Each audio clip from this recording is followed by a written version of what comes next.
Djenora 21:10 në fshatin Negotin të Gosivarit, zyrtar policor nga stacioni policor i Gallatës kanë privuar nga liria një 52 vjeçar nga fshati Negotin. Ai kërkohej me urdhëresë të gjykatës themelore të Gosivarit për vuajtje të dënimit me burg në kohë zgjatje prej 1 viti e 6 muajsh për vepër penale të kryer sipas neni 215 të Kodit Penal.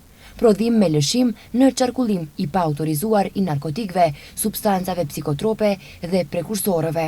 Ai është dërguar në institucionin ndëshkues përmirësues Burgu i Idrizovës për vuajtjen e dënimit. Djenorën 11 në sektorin për punë të brendshme Tetov, një 36 vjeçar nga një fshat i Tetovës ka denoncuar se është mashtruar nga një 37 vjeçar nga fshati Pallqisht. Sipas denoncimit, para rreth 6 muajve i ka dhënë autorizim për shfrytëzim dhe drejtim të automjetit të tij të udhëtarëve Nissan Micra me targa të Tetovës në bazë të marrëveshjes së tyre paraprake me gojë për t'i shitur për shumën prej 4.500 eurosh me pagesë me këste mujore prej 1.000 euro.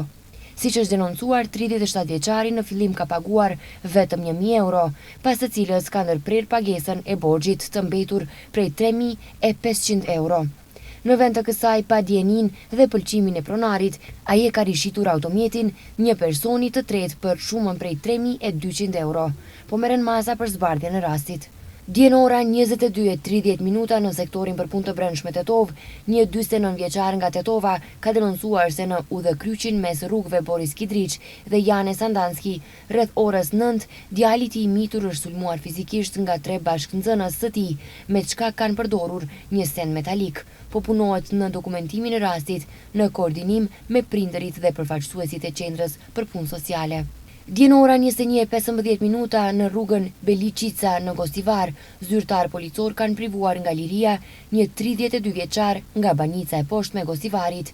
Gjatë një kontrolli në komunikacion është ndaluar automjeti i udhëtarëve Seat Ibiza me targa të Tetovës, të cilin ai e drejtonte, me çka është konstatuar se e ka drejtuar automjetin në komunikacion publik pa pasur patent shoferi.